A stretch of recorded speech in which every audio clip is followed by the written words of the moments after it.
ইতিহাসত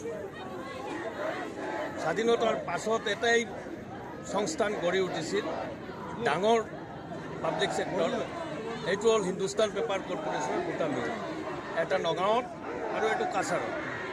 এই দুটা মিলৰ ওপৰত বৰাক উপত্যকা আৰু ব্ৰহ্মপুত্ৰ উপত্যকাৰ প্ৰায় 2 লক্ষ মানুহ নিৰ্ভৰশীল, তাত মানে ৰুজি ৰোজগাৰ কৰি জীৱন কৰি আছে।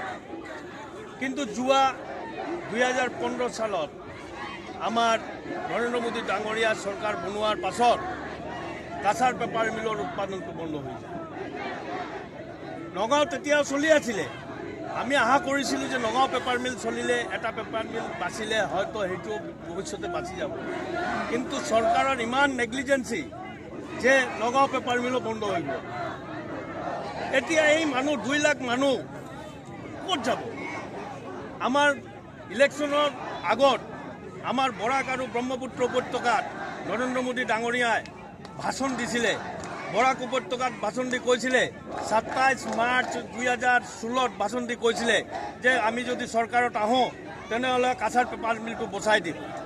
ইয়াত ৰহাত তেখেত মিটিং কৰিছিলে 8 এপ্ৰিল 2016, তাতো কৈছিলে যে আমি চৰকাৰ বনালে নগাঁও পেপাৰ মিলটো বচাই দিম। এতিয়া বচালে নেকি? আপোনালোকে চাই চাওক যে মিলটো বন্ধ আছে, লাখ লাখ মানুহ বেকাৰ হৈ গৈছে, মানুহ আত্মহত্যা কৰি আছে, মানুহৰ দৰমহা নাই, মেডিকেল ট্ৰিটমেণ্ট নাই, আমাৰ ল'ৰা ছোৱালী, অসমৰ ল'ৰা ছোৱালী পঢ়িবলৈ নোৱাৰে, বাহিৰৰ পৰা পঢ়াৰ এডুকেশ্যন বন্ধ কৰি ঘৰত ঘূৰি আহিছে। এইটো নেকি আচ্ছে দিন চৰকাৰৰ? এইটো আমি জানিবলৈ বিচাৰিছোঁ। ভাৰত চৰকাৰ আৰু আসাম চৰকাৰ দুটাই বিজেপিৰ চৰকাৰ, কিন্তু তেখেতে অসমৰ কথা ইমান ভাল ভাল কথা ইমান সপোন দেখালে, কিন্তু একো নকৰিলে।